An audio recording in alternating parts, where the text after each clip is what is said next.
सदाभाऊ खोतांना आता तर हाकलून लावलंय, यापुढे जनता त्यांना तुडवल्याशिवाय राहणार नाही, बच्चू कडूंचा हल्लाबोल।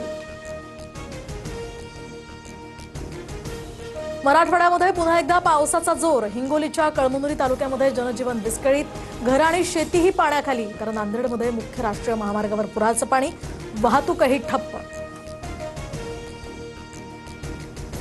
धाराशिवच्या भूम, परांडा, लोहारा, उमरग्यामध्ये मुसळधार पाऊस, पाथरूड, आंबी या दोन्ही मार्गांवरची वाहतूक पूर्णपणे बंद। नदीकाठच्या अनेक घरांमध्ये पाणी शिरल्यामुळे नागरिकांचं जीवन विस्कळीत। बीड जिल्ह्यामध्ये पुन्हा पावसाचा कहर, शेतकऱ्यांची चिंता वाढली। परळीच्या कन्हेरवाडी ते दिव्हाडा या रस्त्यावरचा पूल वाहून गेलाय, तर छत्रपती संभाजीनगर जिल्ह्यातील सीना नदीसह इतर नद्यांनी रौद्ररूप धारण केलं। सातकुंड धबधब्याचंही रौद्ररूप समोर। सोलापूरच्या माढा आणि मोहोळ तालुक्यामध्ये शासनातर्फे मोफत धान्यासह पशुखाद्याची मदत, तर दक्षिण सोलापुरात शिंदेंच्या शिवसेनेकडून अन्न आणि जीवनावश्यक वस्तूंच्या किटचं वाटप, तर नाम फाउंडेशन सुद्धा शेतकऱ्यांच्या मदतीसाठी सरसावली।